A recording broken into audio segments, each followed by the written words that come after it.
In today's Home Sweet Home tip, Boss Services is going to show you how to prevent carbon monoxide leaks from your furnace. So take a listen.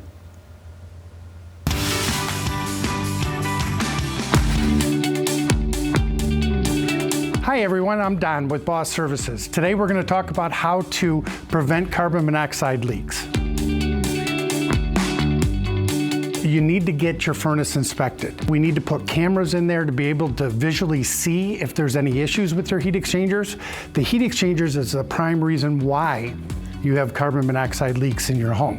So it's very important to make an appointment, to get that scheduled, to get a professional to check into it. If you're in need of these services, I would definitely call Boss Services and get one of our expert technicians out there to take a look at that. So it just gives you peace of mind that you're not going to have any issues in the future.